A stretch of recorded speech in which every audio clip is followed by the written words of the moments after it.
see liberal societies express opposition when women choose to cover themselves. We see protests responding to Western newspaper cartoons that caricature the Prophet Muhammad. And in Europe and the United States, you see people wrestle with concerns about immigration and changing demographics, and suggesting that somehow people who look different are corrupting the character of our countries.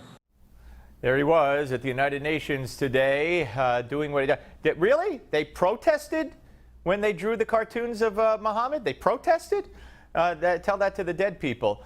Joining us now is Jay Sekulow, Chief Counsel of the American Center for Law and Justice, the ACLJ, and New York Times bestselling author of his latest one, Unholy Alliance, the agenda Iran, Russia, and jihadists share for conquering the world. There it is on your TV screen. Congratulations on the book, Jay.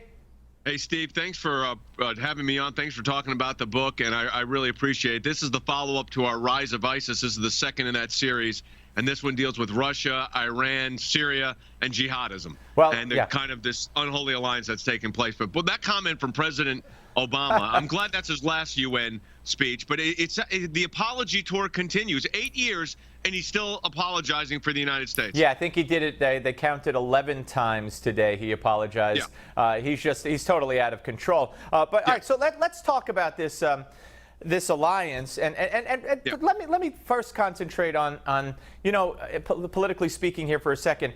Donald Trump is a bad guy. He's unfit because he dares to say Putin's a strong leader. Yet it was Obama who stood by and let him take Crimea. It was Obama who whispered to Medvedev, tell Vladimir I'll have more flexibility because this is my last election. It was Obama who has been writing checks to and begging for a meeting with the biggest supporter and perpetrator of terror in the world, the Ayatollah of Iran. And none of that matters. It's Donald Trump who's a bad guy for saying Putin's a strong leader. Correct. So this is what you've got. Benjamin Disraeli, I put this in the book, famously said that when dealing with Russia, the only thing they understand is power. They don't understand negotiations and arbitrations with you if you don't have power. If you have power, they get it. And what Donald Trump said, I think it's absolutely correct, is if we project and actually back up our projection with actual power that we have, the Russians will respect us again, as they did under George W. Bush, as they did under other conservative governments in the United States. But Disraeli was right. Arbitration with no power is meaningless to the Russians. And you've got the Russians clearly flexing their muscles. They're not afraid of President Obama. He's abandoned the Middle East and created a vacuum, and the Russians have waltzed into it. So what happens is, and we talk about them on the cover of the book, I mean, there's a reason I've got a picture of Putin and Rouhani, the president of Iran, on the cover of the book, because this is the new alliance. And the Russians will, believe me, you get a strong leader in the United States backed up with strong action, and we can end that alliance with Russia and Iran just as quick as it started. Explain. But it's going to take leadership and acknowledging. Doesn't mean the jihadism will go away, but we can at least start breaking up some of these alliances that are dangerous for us and our allies. So explain to me and to everybody, one would think, maybe naively, that Putin detests ISIS, detests terrorists. He's been victimized in his own country with the slaughter of those school children and other terrorist attacks.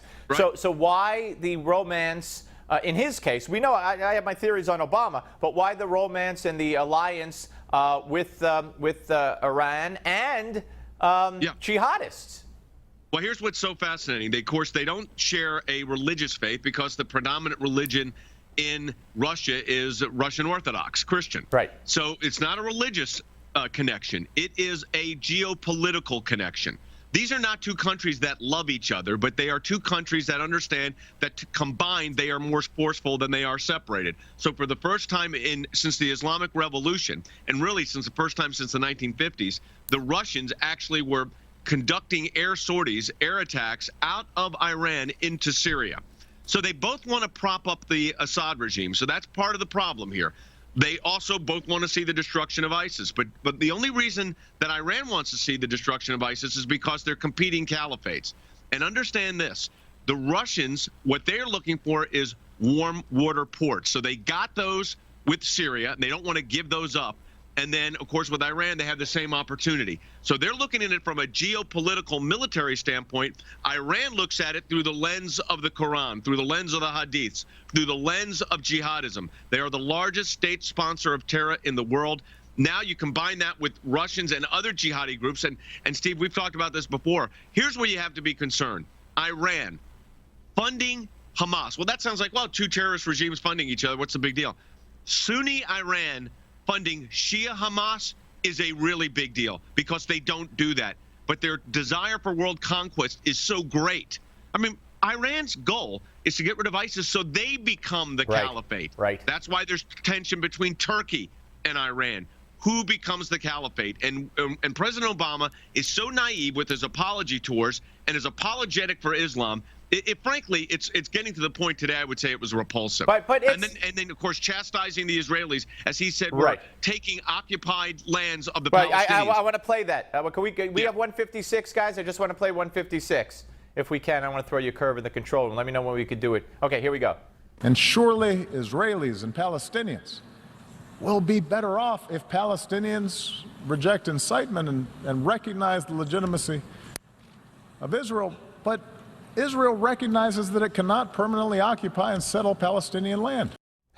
Palestinian land. Don't even get me started into that. But you're absolutely right about that. But let's talk a little bit about, you say, I lost my train of thought. I think you said naive or something to that effect about Obama. Come on, Jake. I don't know, but I'll ask you. Do you really believe he's naive? No, or do not you naive think that, in the sense of not naive in the sense that he doesn't know what's going on. Right. He thinks we're naive. He thinks the American people don't get it, which the American people do get, by the way. He is playing a narrative. That's what I'm saying. He has this narrative that he started with in 2008, and it has not yet stopped. And that narrative is we are going to reshape the Middle East in our image, and that's somehow going to bring world stability. Well, he's reshaped the Middle East, all right, but it's done anything but bring any kind of world stability. And here's what the underlying premise of this book, Unholy Alliance, is. We don't have the luxury in the West. We just don't have this luxury to allow the former Ottoman Empire, and that's what we'll call it, the former Islamic regimes that had taken over most of Europe. People forget that, but that's part of the history that's discussed in this book.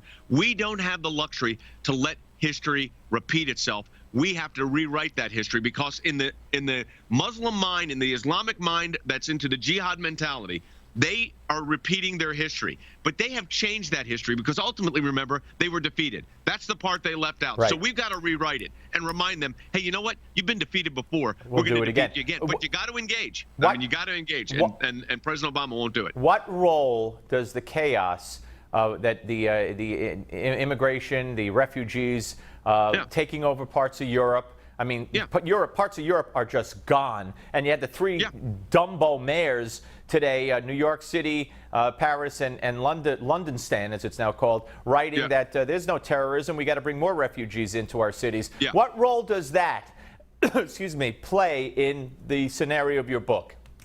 So we talk about it a lot. In fact, the whole idea of the refugee status situation is addressed in the book, and here's the reason why. Look, there's atrocities going on in the Middle East, but you need in-region assistance rather than redeployment of people we don't know. The United States government just acknowledged through the Inspector General's report that at least 800 people that were here and were deemed to be on either terrorism watch lists or were from countries where terrorists are originating from and there was no background checks, were accidentally, this is our government, granted citizenship, not a green card. Citizenship. They lost the fingerprints, they changed their names, and all of a sudden they were new people. So the bureaucrats did it again. So what we talk about in the book is a reshaping of our way of thinking. And we have to start with, this is the paradigm we have to start with. Steve, and we've talked about this before, but here's the reality. The current administration starts with this paradigm. There's been a bombing in New York. It's a lone wolf and it's not an act of terror, or it's a gas leak. That's the paradigm they start with. What they need to be starting with is this paradigm. There's been 2 bombs in New York, 1 in New Jersey, and a stabbing in Minnesota. Here's what we have. We have 3 independent acts of terrorism. What's the connection between those 3 acts? That's the paradigm you should be starting with. 3 acts of terrorism by radical jihadists. What are their connections? But this administration won't do it. And what we say in the book is if you acknowledge and you start with that premise, in other words, change that paradigm, then you can start engaging this, because you've got to take it to the enemy. And what you mean by taking it to the enemy is you've got to end the caliphate. If the caliphate goes, they hide in caves. We got to end the caliphate. Thank you so much. The book, Unholy Alliance. Thank you for coming on. Thanks, Steve. Thanks for having me. Appreciate it, friend. All right. When we return, Gavin McInnes, host of The Gavin McInnes Show and author of Death of Cool, plus Give Me 5. And you will not want to miss this one, because this defines narcissism. I'll give you a hint. It's Barack Obama. Don't go away.